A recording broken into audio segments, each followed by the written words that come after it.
patience, adaptability, perseverance. I think these three are very key if you want to take up wildlife photography as your profession. I had bears all around me. Like I didn't know which one to focus on, but that was scary because you don't know. And they're running. I have pictures of bears running towards me with fish in their mouth. What I tried to tell them was that you can make the exact same image with any of the cameras that you have as long as you know how it works.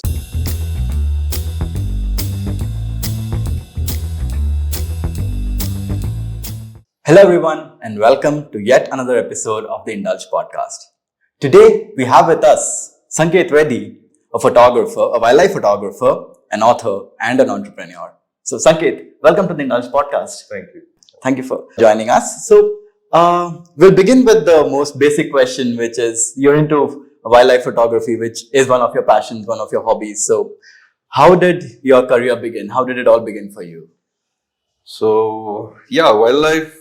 I had an interest for wildlife ever since I was a little boy. I was introduced to wildlife by my parents. Right. Our holidays were more or less to the forest, close to Bangalore.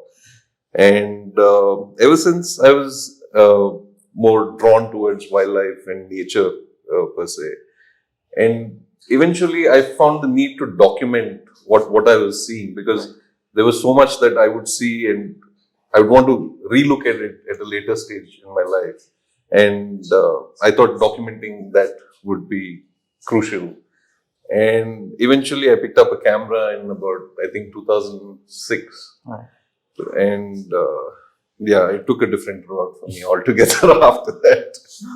Interesting. So you mentioned that you picked up the camera in 2006. So that's when it all began for you. So how long did it take for you to master everything and, be getting used to everything related? I still haven't mastered it because keeping up with technology is such a big thing right now because every update, our camera firmware upgrades used to happen once in 6 months or once in a year back then. But now I think every month we have an update rolling out and for us to familiarize with that and see what new options are coming. True. It's an ongoing thing, but I think now it's a lot more easier because you have so much more access to information online and there are so many free tutorials that are put out on social media and YouTube and all those things. Right. So learning is definitely a lot easier now than what we had to. And you call it tricks of the trade or whatever it is, people were not very open to share their knowledge back then, but it's a different era now. So, I think in a year or so, I pretty much figured out by myself how a camera functions. Right. And after that, it was just about exploring possibilities of what you could do with the camera. Interesting. So, you are from Bengaluru. Yes. So, what role has Bengaluru, the city, played in your career, till now your career as a wildlife photographer? Wildlife photography in Bangalore is very closely integrated. I think Bangalore has the highest number of concentration of wildlife photographers in the world. Yeah, I think every street has a photographer. I think there was a time when people would either tell you that they're an engineer or a doctor who were studying in Bangalore. But now I think you will find a photographer in there as well. So wildlife photography and Bangalore are very closely interlinked. And also it being at an altitude of about 900 meters above sea level, it's a very suitable plane for a lot of wildlife to thrive here. Right. So in my growing up years, I don't know if you know of BTM layout, Silkboard Junction. Yes. Yeah, I used to live there for a very large part of my life.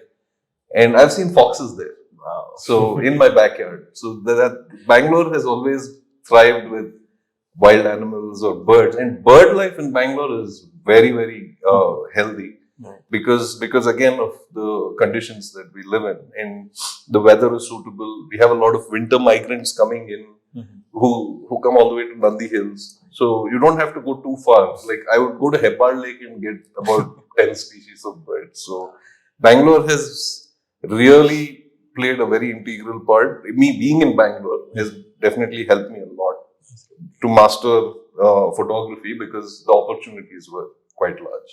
And like we have elephants coming in to Bangalore, we have tigers, we have leopards, and we have Bangalore is abutting forest ranges towards Hosur, towards Kanakpura, Bannerghatta. So that way, yeah, it has been easy for being a photographer in Bangalore. Interesting. So, you mentioned that there was a time when parents used to, force their children to either be a doctor or an engineer. And when you presented this to your parents, saying, this is something as a hobby that I want to pursue, what was their reaction? Frankly, for me, I have been blessed because my parents have always supported anything that I wanted to do. So there used to be a sense of excitement as soon as I get back home from any of my wildlife expeditions. Yes. And my father was the first one to find out what I had captured. So I always got that kind of support from them.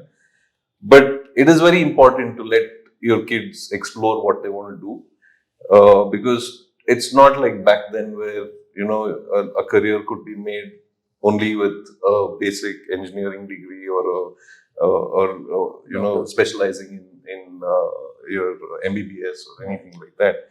So today the opportunity is large by and far, but if I have to talk about wildlife as a career, don't expect a lavish lifestyle being a wildlife photographer because your income is low. Yes. And but your job satisfaction is very high.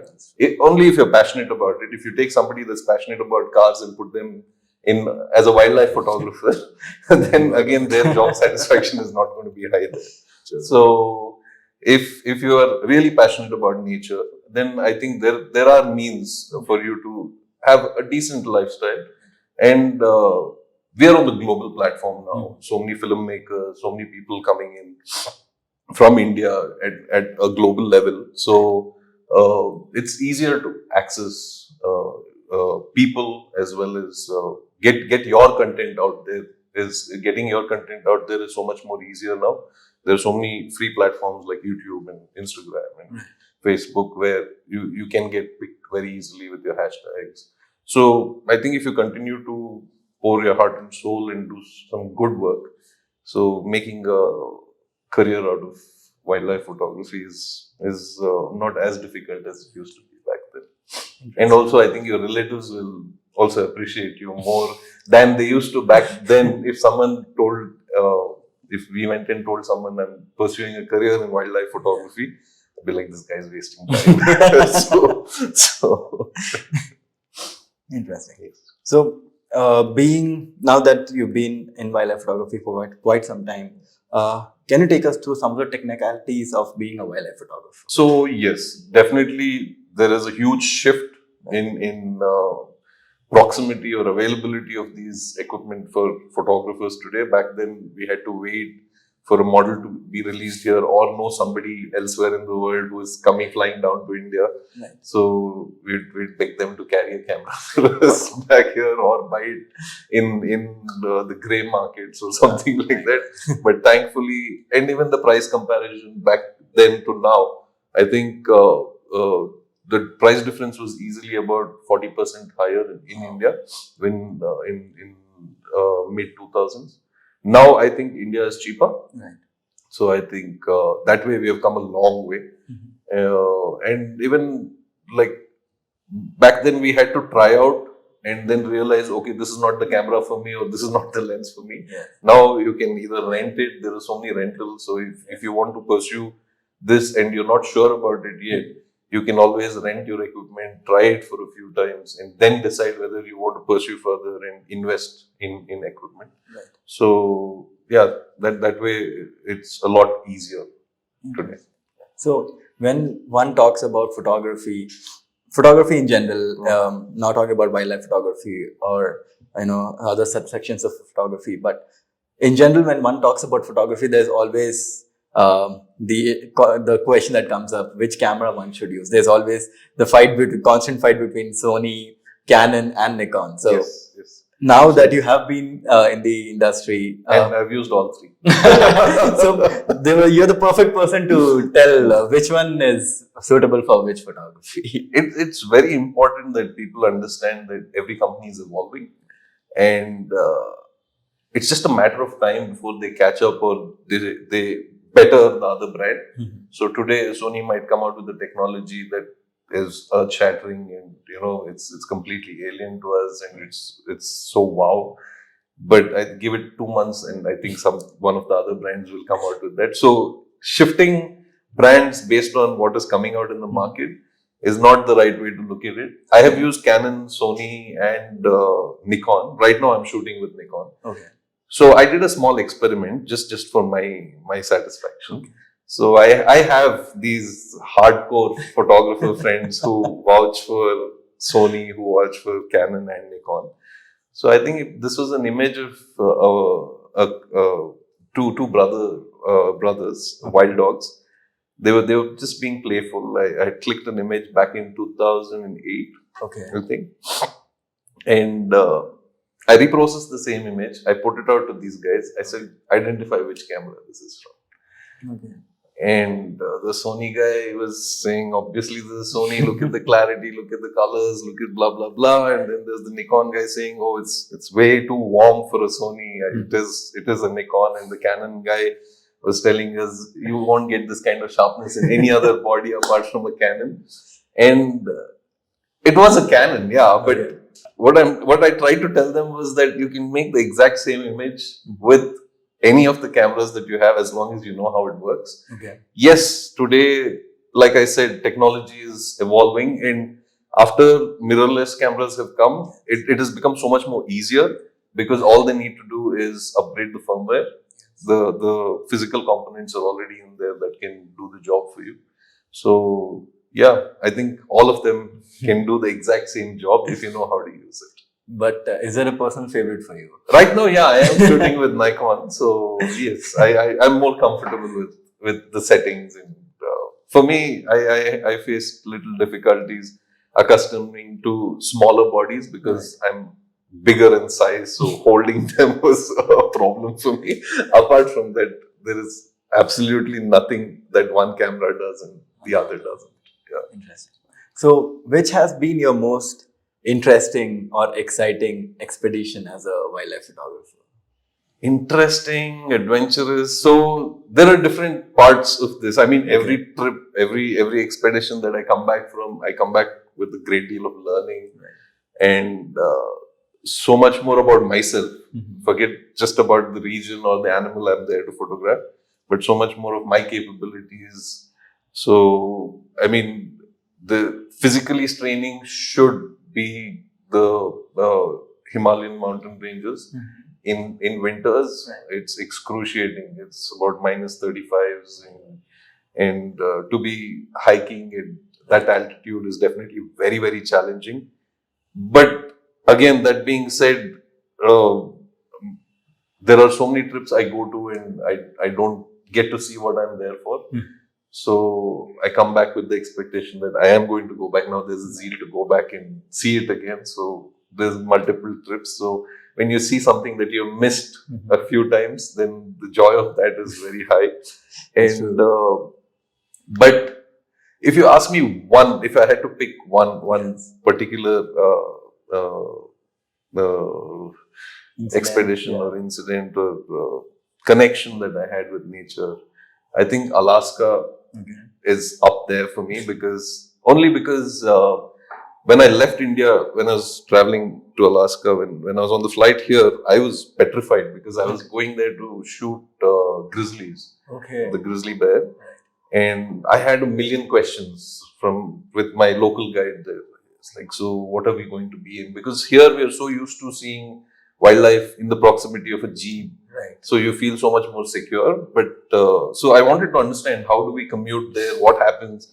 They said, we're walking all around the place. And I said, but there are bears. Said, yeah, we are fine. Don't worry about it. So we got there, and as soon as we landed, took my camera gear and sped out. And we saw the first couple of bears. And the first one that I saw was a male, and that fellow walked right into me. Like I had to just move away from his track, and he was just not bothered about our presence there. And in the same trip, we flew to another small island in Alaska, and there we saw bears in that salmon frenzy.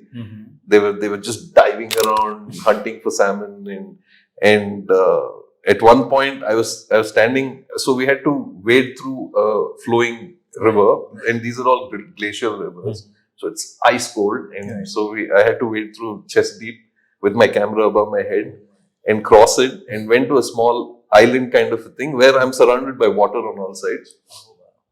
And after a while, I had bears all around me. Like I didn't know which one to focus on, but that was scary because you don't know, and they're running. So I have pictures of bears running towards me with fish in their mouths and all the drama. So, and what really connected me to these bears were, I think after 7 or 8 days there, we kept stumbling upon this mother with 2 cubs. Okay. And the mother, almost like in the initial days, she would be very protective of her cubs in our presence. Right. Towards the end of it, maybe the 8th or 10th day, it almost became like, okay, so these guys are back, and at one point she just fell asleep leaving the bears on our watch. It felt that way, at least to me. And the bears were too inquisitive, so they kept coming closer to us, and we don't want the mother to wake up and see the bears too close to us, because then we'll get into trouble. Yes. So we kept backing up, and then eventually had to cross the river again to get away from them. So that kind of sense of belonging happened with nature in that trip.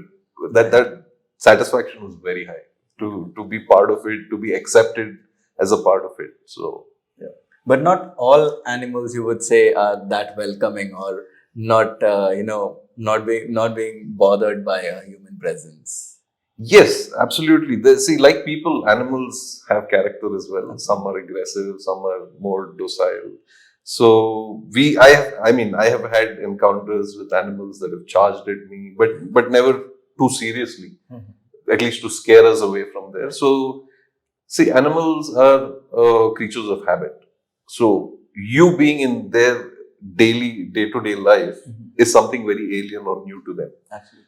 So when you suddenly, when you walk into your house and suddenly see someone there, obviously your first response is not going to be welcoming, right? So usually first response of any animal is that of shock, and different animals deal with shock differently. Bears per se is the worst to be surprising. Bears hate surprises. All forms of bears, like the ones in India, the sloth bears. So even in forests, when we're walking here, or when I was in British Columbia through the woods, or in Alaska, the main thing that we had to do was keep ourselves audible. Okay. Either hum a song, right, or blow a whistle. So the bears, they have very poor eyesight, and their sense of hearing is also very mild. Right. So you have to make sure that you're not going against the wind, so that it can at least pick up your scent, right, and knows that there is somebody in the vicinity, and it's not surprised totally. Okay. Or be loud and make sure you're heard. Okay. So there are different ways of dealing with different animals. So it's very important to first understand the kind of animal that you're going to deal with. Right. It really pays off if you put that effort into understanding what kind of behavior, like with the cases of elephants, what is a mock charge? How do you differentiate between a mock charge and an actual charge? And like even with charges, whether you're dealing with a single tusker, whether it's a herd of elephants who are just protecting their baby. Right. So all of this, it adds a lot of value knowing about it. Interesting.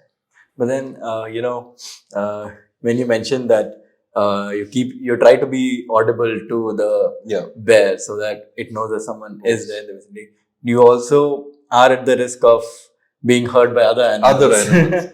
See, in my experience, there are cases where animals have turned man-eaters, but in generic sense, no animal wants to come face to face with a human. Right.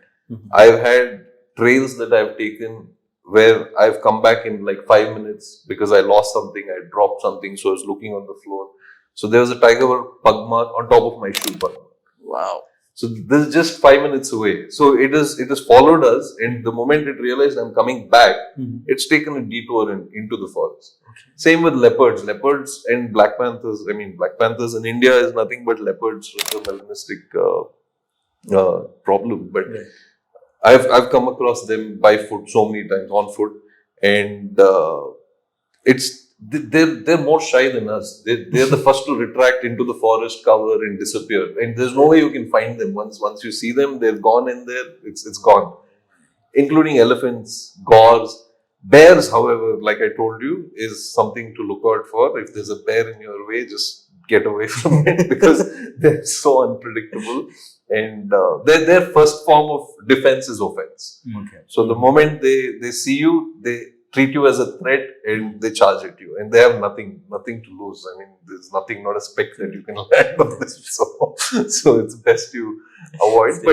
But in general, I think your first reaction determines their actions thereon.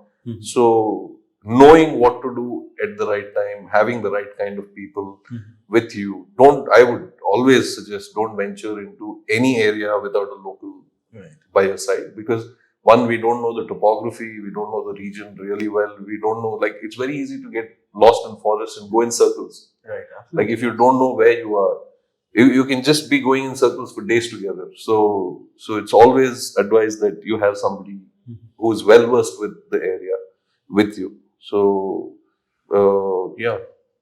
So on that same note, what are some of the precautions that you take before you head out for an expedition? Like I repeatedly mentioned, learning about the species, if it's a new species for me, learning about it. And most importantly, I mean, see, carrying stuff is one part of it, that is being prepared, but you can never be prepared for wildlife because the weather conditions are so haphazard. I mean, it could start pouring, so you don't know. It could. After all the prep, your animal might not show up. So all of that being said,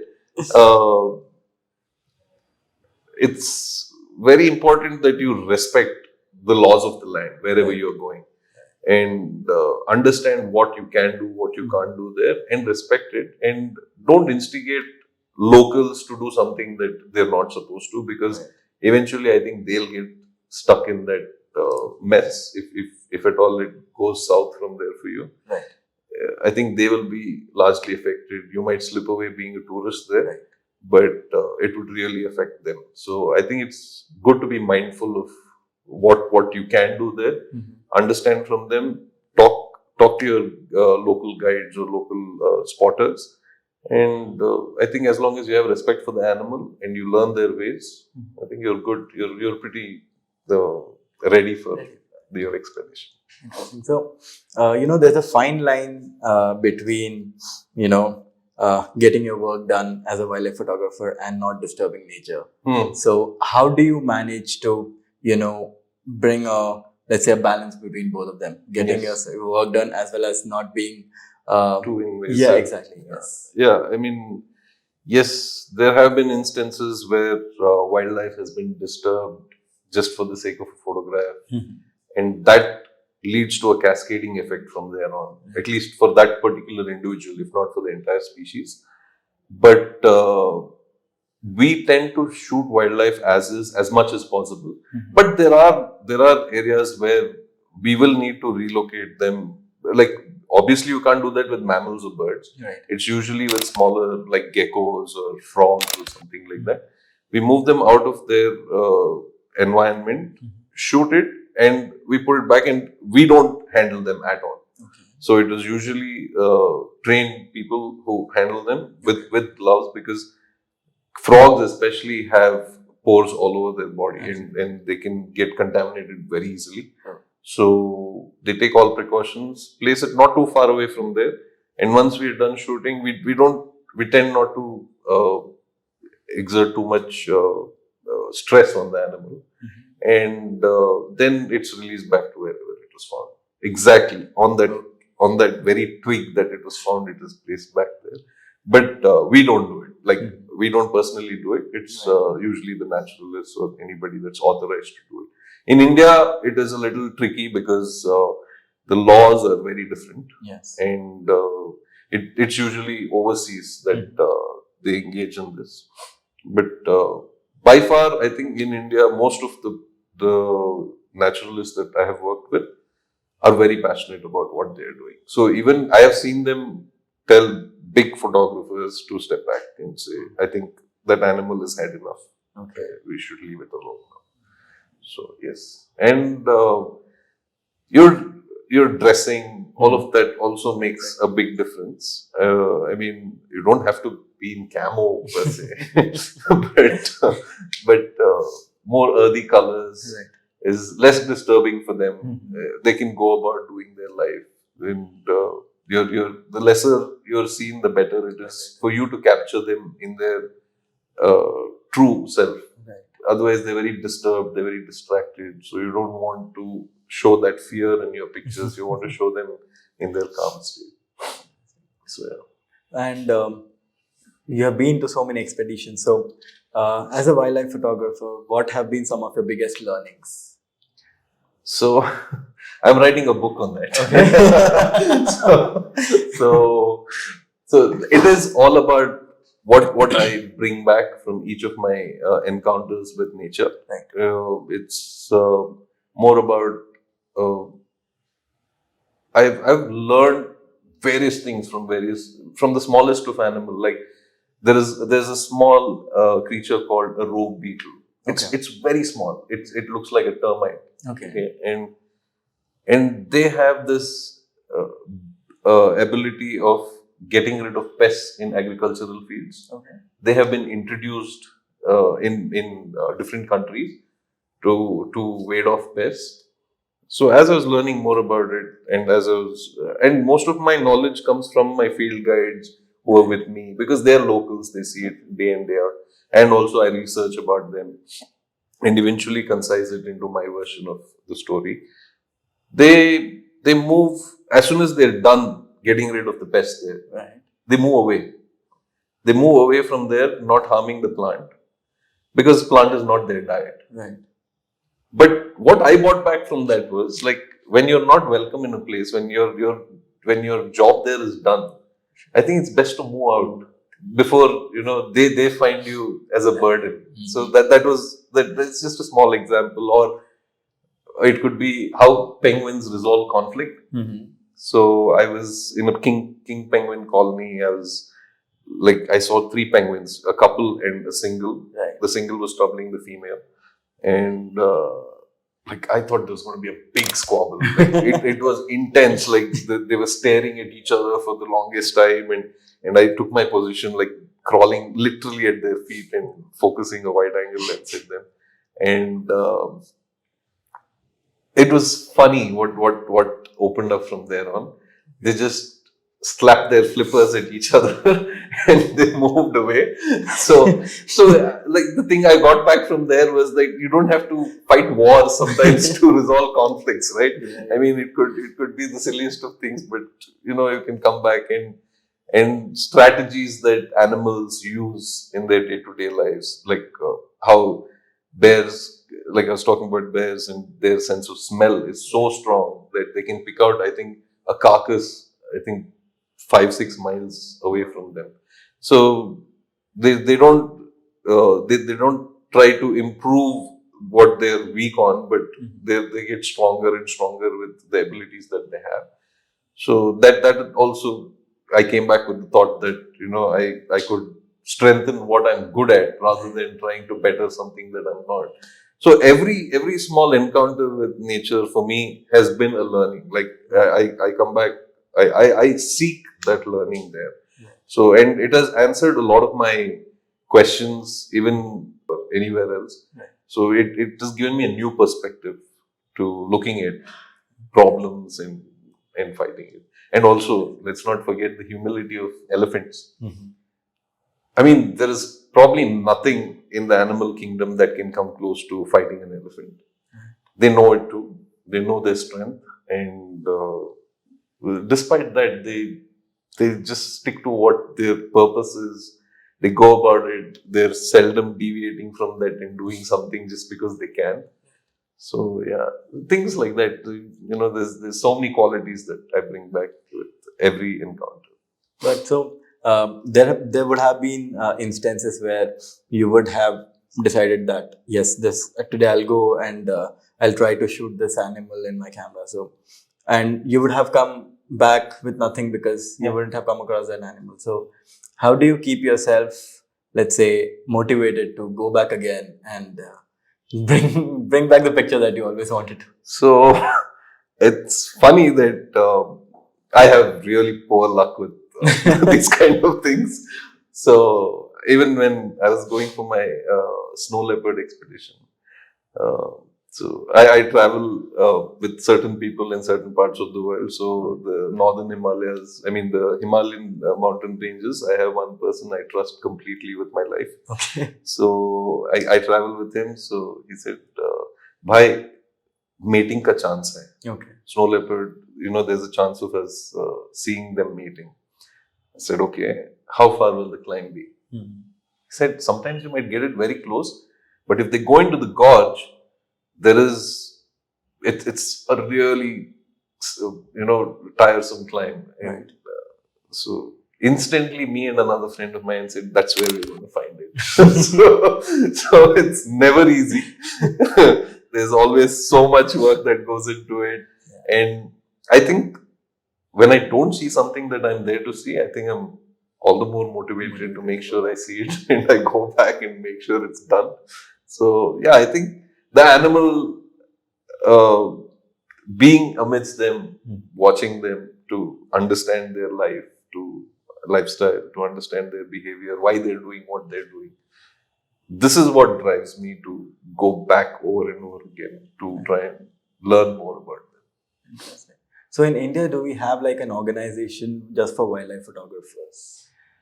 There are a few bodies like Youth Photographic Society (YPS), and they're doing a lot of work as well. But they have such clubs and sort of organizations that get together. I'm not a part of them, so I don't really know what exactly happens there. But no, from what I understand, even I was invited once to give a guest speech there, but that we couldn't make that happen because I was busy. And I think they call people from all over India and share their experiences, which is definitely a big learning ground for new photographers, old photographers. I mean, we could learn something from a basic amateur as well, right? So in India, which are the best places you would say for wildlife photography? So India is rich and diverse with wildlife. So we have mangroves, we have mountain ranges, we have grasslands, deciduous forest, dry deciduous forest, we have evergreen forest, we have sub-zero temperatures. So I mean, the possibilities are unlimited because it all depends on what you want to see. If you just want to see tigers, like most of them do, then I think Central India is the way to go, because the possibility of you spotting a tiger is higher there. Not that we have any less here. Our jungles are a lot more denser, thicker, so spotting them is definitely a problem here. But we have, for tigers, Central India and also Corbett National Park in Uttarakhand.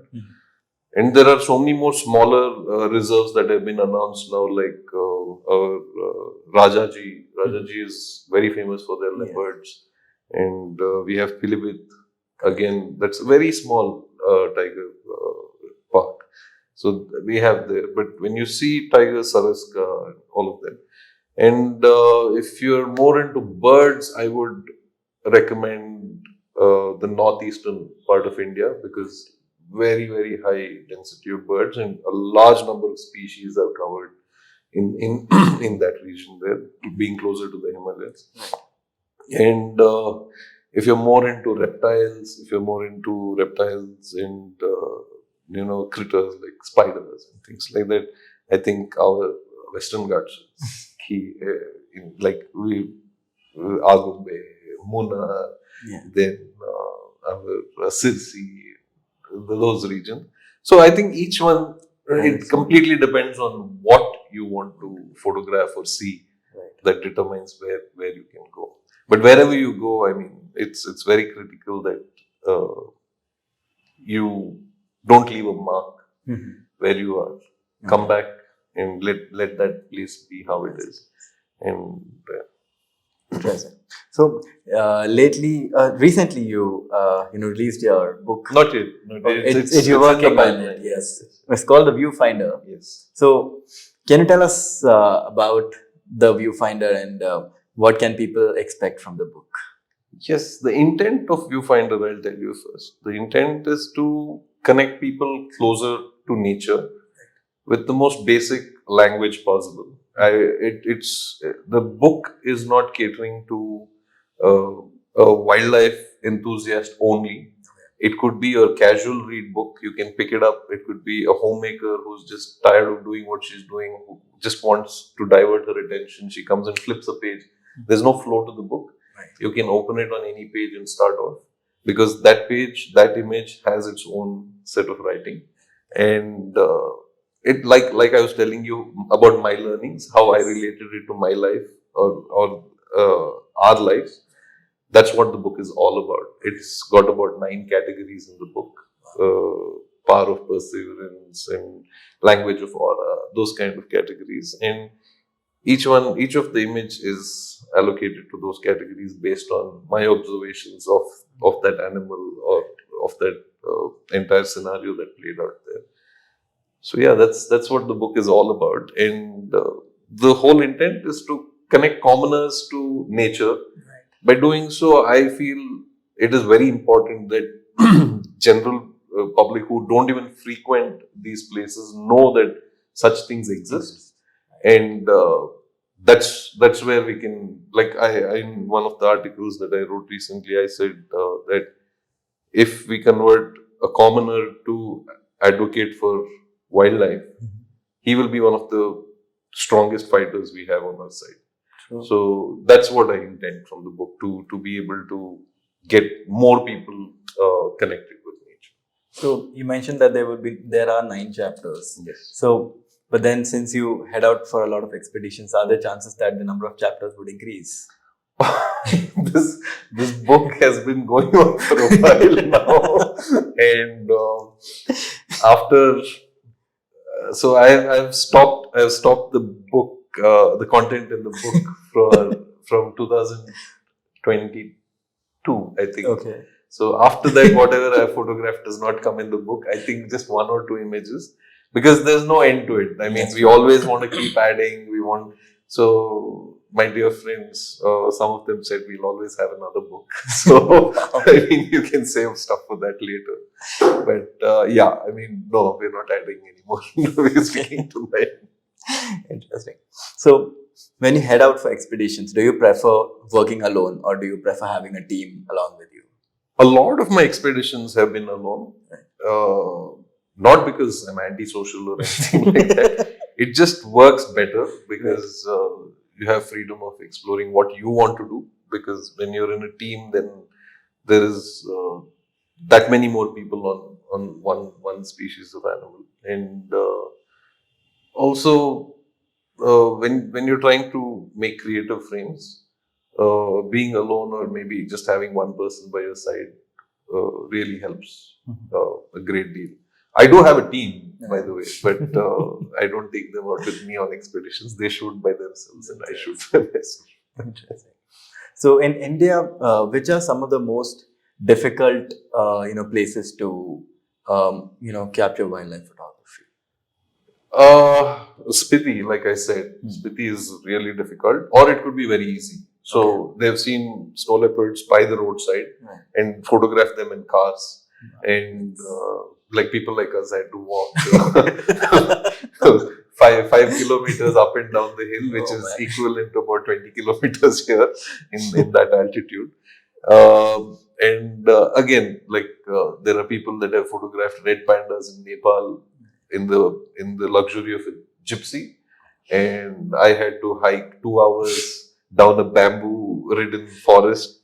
Um, so yeah, I mean, it's all your luck. It depends on where the animal prefers to be on that particular days when you're there. So, but toughest species, there are some extremely rare species like the clouded leopards and things like that. So those require uh, perseverance. You have to keep going back over and over and over again, and you might still not see it, but yeah, you keep going back because you want to see it.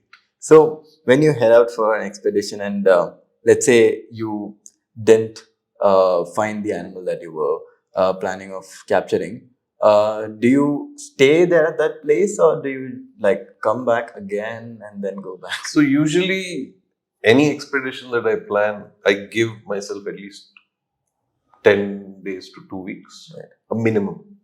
So in that 2 weeks, if I haven't spotted the animal, it doesn't make sense extending my stay. Right. It's just that animal is moved to a different region or in the same forest, of course, but not where we are looking for or where it's generally seen by the locals.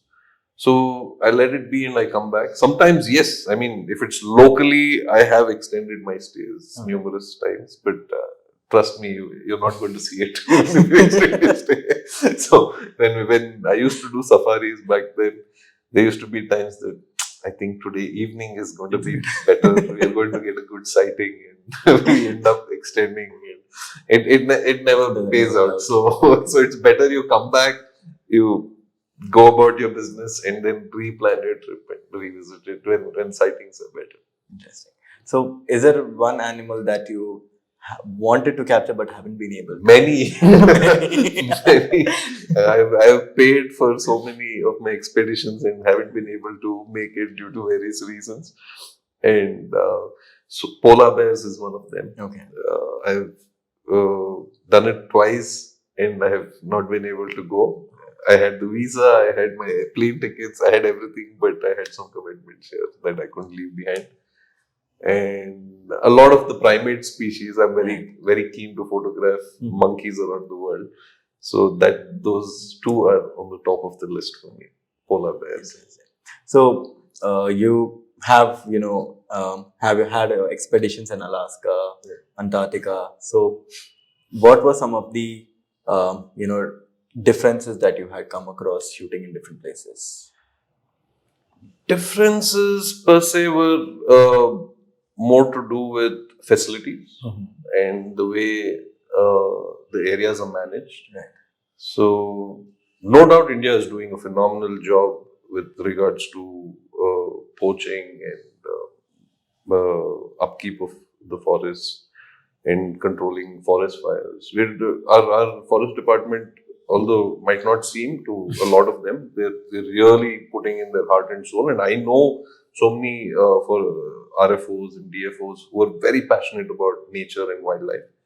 And but there is always so much that you can bring back from your travels. And I think even our government sponsors our forest department to go overseas, have a look at how parks are managed there, and to try and come and implement some here. So the biggest biggest difference that I have seen is the way things are operated.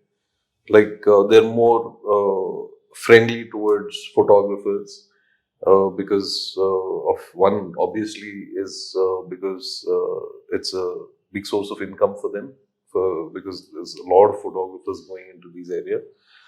And two, also because they want the world to see what they have. And then there might be a larger awareness with regards to how rare they are, or how fascinating certain animals are. So we come back here mainly with the infrastructure that we have. Right. So I think there's a lot that can be done with regards to functioning of our parks and infrastructure and making it a little more tourist friendly. I mean, photographer friendly. Yeah, that's one of the largest. Interesting.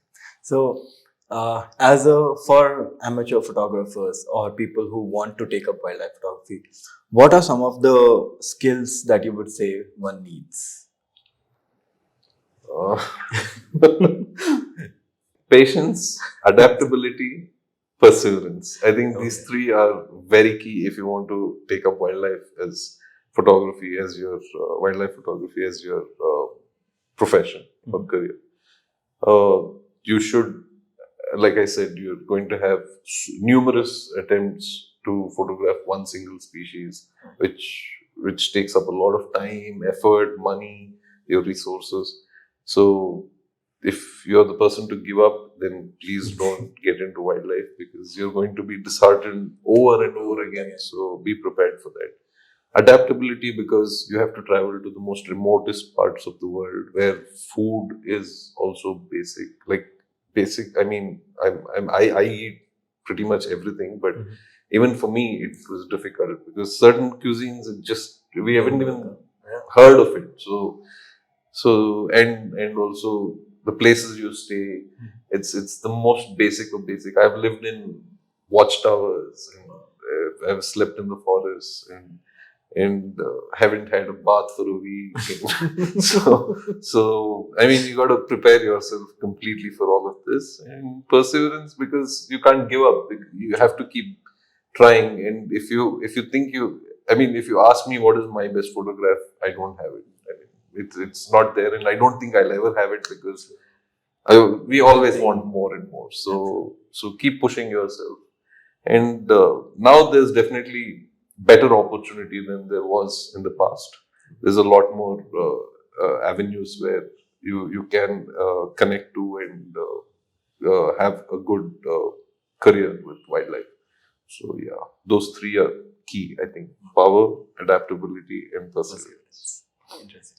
So finally, we wanted to know what is next for you. What is your next expedition? Expedition. I mean, my next expedition is releasing my book. that's so far the most challenging of all. But I'm also working on a script for a movie, a wildlife-based movie. So putting that together as of now. Once my book is ready, I think I'll dedicate more time to that and start shooting for that as well. So, how do you decide on the places that you want to go to? So I have a wish list. Okay. So whenever I find the time to be able to go, I look at which one fits best at that given point of time with regards to the weather and time of the year. Because certain areas, like if I want to shoot photograph hornbills, parks that house hornbill nests, they're closed when they're nesting. So I cannot plan an expedition to go shoot hornbills when they're nesting. And so similarly, so whatever is best available at that point, that's how I used to do it. But now, because we have a script in mind, we have listed out what all we want to cover in that movie. So yeah, it's going to go in that order. Wow. And which are these places if you are... A lot of it is in the southern India to start with. I mean, there are certain phenomena that happen in southern India that I want to capture. But Brazil is high on the list. It's going to happen early next year, hopefully. And travel definitely is difficult for us Indians because our visa formalities itself is a pain. Oh, yes. Well, one of the hardest for me to get to was Falkland Islands. Where when I applied for a visa, they refused to accept my visa application in India. Because I think one of the agencies, as in the one of the bigger agencies that handles Schengen visas and all that, were in charge of taking the application for this, and they refused to. They said, no, we've never processed a visa to Falkland Islands, so we are not going to take it. I had to get in touch with Her Majesty's office in England. Oh my. and the VFS headquarters, because their website clearly states that I can get a visa from them, and eventually they took it, and surprisingly, I was the first Indian to land there with a visa. Wow. Because a lot of Indians who are on a cruise stop over there for a day in the main island, not the smaller island, for a meal or something like that. But when I went there, they pulled me aside. I thought I was in big trouble. And then they made me put a pin on India in the world map in the airport. Okay. So yeah, that was good. So yeah, there is some exciting stuff coming up. Yeah, and hopefully more stories for you to tell. Yes, for sure. Always. There's so much. I think we can't cover it in one Absolutely. episode of this. Okay. So it was lovely talking to you, Sanket. Pleasure. Thank you Thanks. so much for taking out the time and speaking to us and Thank you. telling our audience your expeditions, your adventures, and what all you had learned from your being a wildlife photographer. Thank you so much. Thank you. Thank you all for joining the Indulge podcast. We'll be back soon.